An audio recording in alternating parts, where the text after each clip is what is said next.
भवसागर जल दुस्तर भारी, मारा करियो बेड़ा पार गुरुदेवा है सतगुरुदेवा। अब देखो पार तो करने वाला वही है, वही सतगुरु एक ही है, उसी को सतनाम कहा है।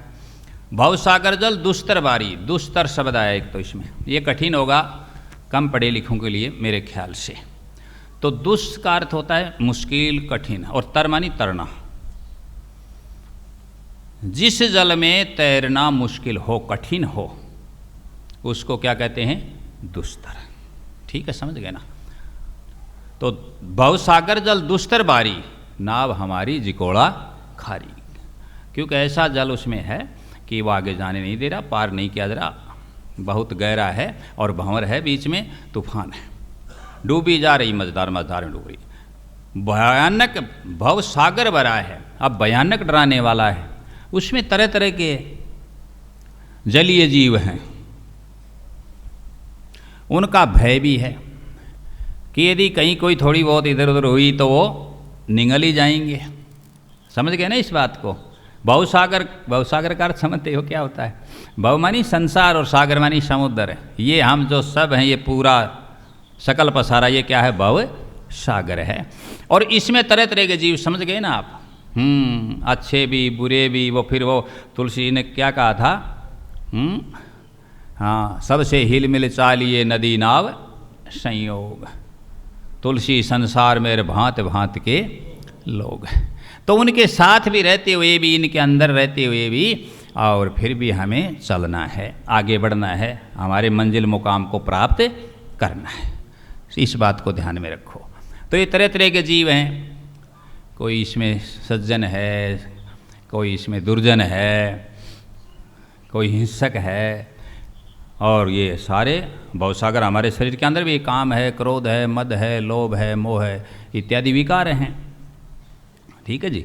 तो इसलिए इसको कहा है कि भवसागर जल दुस्तर भारी, नाव हमारी जिकोड़ा खारी, डूबी जा रही मझधार, गुरुदेवा है सतगुरु देवा, मारा करियो बेड़ा पार, गुरुदेवा है सतगुरुदेवा। बड़ी अच्छी विनती है। दूसरी का, तीसरी में आन पड़ा संकटा बार, ये बता दिया, सिर पोट पाप की दरिया वजन। अब सिर पर पोट पाप की, क्या पाप की? जीवन में जब से हम आए हैं माँ के गर्भ से, तब से लेकर अब तक कहते हैं कि हमसे कोई न कोई पाप हुए हैं। जैसे माँ को कष्ट दिया, कबीर साहब का, धर्मीदास जी का एक शब्द है, उसमें ये बात लिखी है। क्या लिखी है? 9-10 मास गुरु मेरा झूलिया गर्भ में, माता ने दुखड़ा दिया, गुरु साहिब मैंने ओगण बहुत किया। है ना ये वाणी? गाते खूब देख लो, मैंने प्रमाण दे दिया, सबूत दे दिया। तो माँ के गर्भ में हम आए, तभी से माँ को कष्ट हुआ कि नहीं हुआ? वहीं से पापों की गठरी बंधनी शुरू हुई ना, पाप संचय होने लगे ना। और फिर अनेक बार आने के बाद भी फिर मैं मेरी तू तेरी में फंस गए, फिर बहुत से वाणी से भी दोष हो जाते हैं, कर्म का भी दोष है, मन से भी होता है, वचन से भी होता है, होते कि नहीं होते? दोष होते रहे, मन कर्म वचन से दोष हो जाते हैं। तो इसलिए ये वजन हो गया, सिर पोट पाप की दरिया वजन। कैसे हो बता साधन भजन, क्योंकि भजन से दबा रहा है, वो दबा रहा है, हमारा ध्यान उसकी ओर ही जा रहा है कि दबा रहा है, भजन होने ही नहीं देता, भजन हम कर ही नहीं पाते कि हे मेरे दाता। जब तो धर्मीदास जी इतने महान संत हुए और उन्होंने ये बात कही, गुरुदाता मैंने ओ गुण भोत करया, ओ मेरे साहिब मैंने अवगुण भोत करया। कहा कि नहीं कहा? तो अवगुण उनसे हो गए तो हम तो क्या है, हमसे तो होते ही रहते हैं। इसलिए कहते हैं कि सत्संग करो, सेवा करो, सिमरण, 3 चीज़ें काटेंगी सारा रोग। सत्संग करोगे उसमें सब प्रकार का भ्रम दूर होगा, और सत्संगी जीव आत्माओं के, पुण्य आत्माओं के हमें दीदार होंगे, दर्शन होंगे। और सेवा करोगे तो किसी भी प्रकार का ऋण, किसी प्रकार का कर्जा हमारा क्या उतर जाएगा। और सिमरण करोगे तो मालिक का समझ जुड़ेगा, उससे हम जुड़ेंगे, हमारा तार जुड़ेगा, सिमरन तार टूट न जाए, तार नहीं टूटेगा, हमारा समझ जुड़ा रहेगा। ये तीनों चीज़ें परम आवश्यक हैं। बार बार इस दास ने इस तीन चीज़ों पर, तीन शब्दों पर, तीन बातों पर बल दिया है, और वो क्या है? सत्संग, सेवा, सिमरण। इनके बाहर कुछ भी नहीं है। सब पुण्य, सब कर्म, सब साधन इन तीनों में आ गए। आप देख लो, आजमा लो, और बैठ करके बात कर लो, शास्त्र में मिला लो, बस ये तीन है। इनसे पहले और बाद में कुछ भी नहीं। तो क्या कहा? सिर पोट पाप की धरा भजन कैसे हो बता, साधन भजन जतन कर कर लिए हार। तरह तरह की उपाय कर करके कहे हम हार लिए है दाता, मैं हार लिया, मैं हार लई, गुरुदेवा है सतगुरुदेवा, मारा करियो बेड़ा पार, गुरुदेवा है सतगुरुदेव। और आगे कहते हैं सर्व समर्थ सतनाम स्वामी। अब वो आया ना, अजर कौन है, अमर कौन है, जो जन्मता मरता नहीं। सर्व समर्थ, सब कुछ करने में समर्थ है। Omnipresent, omnipotent and omniscient, वो परमात्मा है, वो सर्व समर्थ है। सर्व समर्थ सतनाम स्वामी, जो सत्य है उसी के सतनाम लगता है। सर्व समर्थ सतनाम स्वामी, कृपा करो कृपा अब अंतर्यामी। हे अंतर्यामी, घट घट के जानने वाले, मेहर करो, दया करो, कृपा करो, कृपा करो अब अंतर्यामी, करो कृपा अब अंतर्यामी। ऐ नामी, अब वो देखो फिर उसका नाम आया। अब नाम ही नहीं, क्या नाम बताएं कि जो जन्मता नहीं मरता, आपने सतनाम कह लिया। कोई उसको राम कह देता है, कोई गॉड कह देता है, कोई ईश्वर कहता है, कोई अल्लाह कहता है, विभिन्न प्रकार के नामों से। एकम सदम विप्रा बहुधा वदंती, सत्य एक है, सत्य एक, एकम सदम विप्रा बहुधा वदंती, सत्य एक है। लेकिन जो विद्वान लोग हैं वो अनेक प्रकार से उसको बोलते हैं, कहते हैं। समझ गए इस बात को? सत्य एक ही है, सत्य तो सत्य ही है, ये ध्यान में कर लो। तो सर्व समर्थ है, उसके सतनाम लगेगा।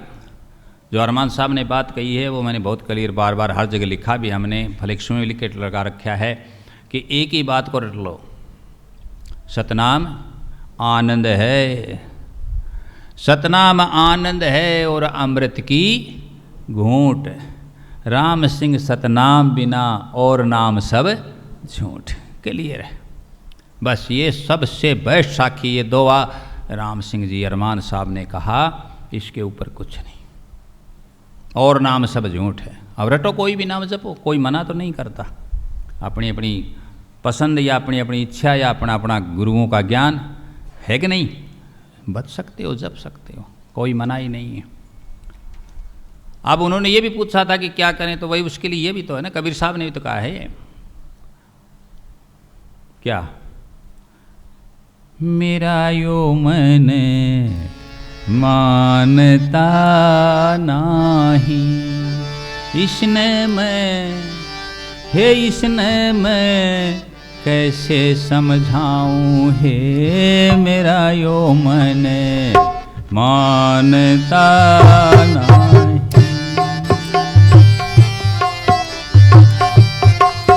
हे मेरा यो मन मानता नाही। एक देव की, मैं तो चाहता हूँ कि एक देव की करूँ मैं पूजा, दूजा ना धाऊं। एक देव की करूँ मैं पूजा, दूजा ना धाऊं। घट में बसता आप कुदरती, घट में बसता आप कुदरती, नित उठे दर्शन पाऊं, हे मेरा यो मन मानता नहीं, इसने मैं कैसे समझाऊं, हे मेरा यो मन मानता नहीं। इच्छा तो है, ज्ञान तो है कि एक देव की करूं मैं पूजा, दूजा ना दाऊं। घट में बसता आप कुदरती, नित उठ दर्शन पाऊं। पर मेरा यो मन, अब क्या किया जाए। बात तो सारी, किसी चीज पर मन चला, किसी चीज को आंखों का दोष, आंखों को देख करके रंग को, रूप को देख लिया तो रूप पर चला गया। घ्राण इंद्रिय से, चक्षु इंद्रिय थी, घ्राण इंद्रिय से महक आ गई, सुगंध आ गई, वहां चला गया। श्रवण इंद्रिय, मधुर कोई आवाज, कोई वॉइस, कोई सॉन्ग, कोई गीत गाना आया और ध्यान वहां, मन वहां चला गया। क्या किया जाए। खाना खा रहा है आराम से, सब्जी है, रोटी, इससे बड़ी कोई चीज़ नहीं धरती पर। याद रखो इस बात को, खाने के में याद रखो, खाने में सब्जी और रोटी के अलावा और कोई ऐसी चीज़ नहीं है जो इनसे बेहतर बढ़िया हो। कितने भी प्रकार की मिठाइयाँ होंगी, व्यंजन होंगे, स्वादिष्ट होंगे, फिर भी आखिरी में क्या खा रहे हो वहाँ साथ में, सोचो। और आजकल तो तरह तरह की रोटियाँ, शादियों में देखते हो, मैं तो सुनता हूँ, मेरा तो कोई काम नहीं पड़ता, पढ़ा भी नहीं और चाहता हूँ पढ़े भी नहीं, लेकिन कहते हैं कि ये तंदूरी रोटी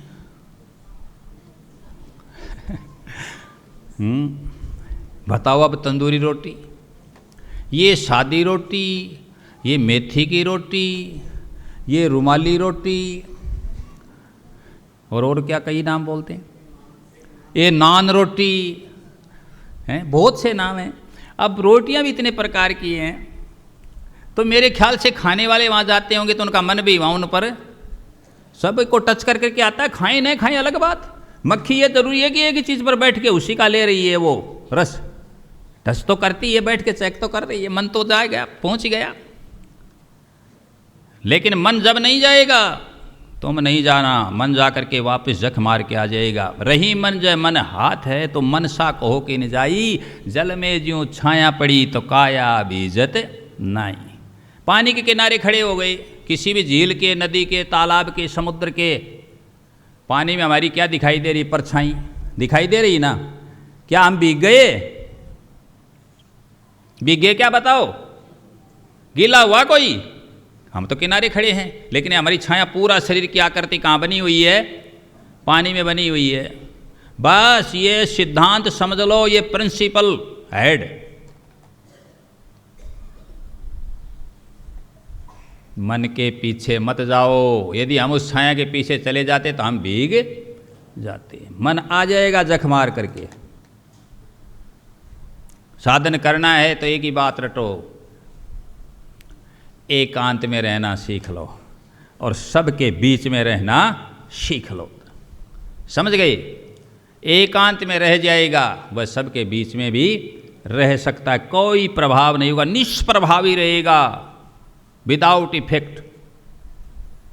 और जो एकांत में नहीं रह सकता वह सबके बीच में भी ठीक से नहीं रह सकेगा। याद कर लो इस बात को। जितना सब्र कोई भी सिंगर गाने वाला आगे तक जाएगा, उतना ही वो सिंगर है, यदि गायक है तो पीछे तक भी आ जाएगा। आवरों में भी उतना आ जाएगा, आरों में भी उतना चढ़ जाएगा।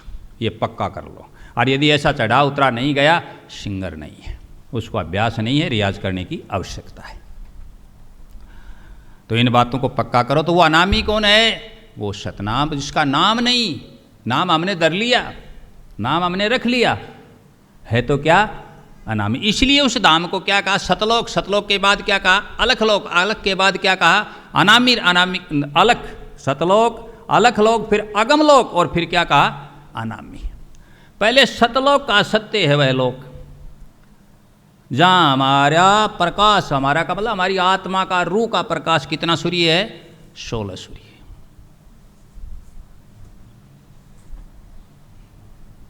सोचो ये एक सूर्य है और वहां बात कितने की हो रही है? 16 सूर्य की बातें हो रही है। उसके बाद तो सतलोक के बाद तो कौन सा है? अलखलोक है, जो सतलोक तक जाते हैं उसको लखा ही नहीं जा रहा, इसलिए ए लख लखा नहीं गया। फिर उसके बाद कोई अलख तक भी लख भी ले तो फिर जाया नहीं जाएगा, इसलिए क्या कहा ए गम, ए मानी नहीं, गम मानी जा नहीं सकता। और गम का दूसरा अर्थ भी है कोई सेंसिटिव नहीं, कोई पीड़ा नहीं, निष्क्रिय है, कुछ नहीं, गम नहीं, जैसे बेगम गम दुख कुछ नहीं। फिर उसके बाद वहाँ भी पहुँच गया कोई महापुरुष बिरला, और आगे गया तो फिर नाम रखना ही क्या कर दिया, बंद नाम नहीं अनामी, चुप हो गए संत सुजान, सतगुरु दर्शेगा, हम इस विध धरें ध्यान, सतगुरु दर्शेगा। 32 कड़ी में साफ अपने शब्द में देख लो, किताब में तुम्हारे पास है, कोई चीज़ को छुपा के नहीं रखा, हर सब्जेक्ट को हमने टच किया है, छुआ है, और समझाने की दृष्टि रखी गई है कि दाता दयाल की दया से उतरते हैं और संगत समझ जाएं लोग तो किसी का भला हो जाए। अब कोई नहीं चाहे वो अलग बात है। तो ये आपको समझा दिया, किसी भी तर्ज में गा सकते हो, कर सकते हो और समझ सकते हो।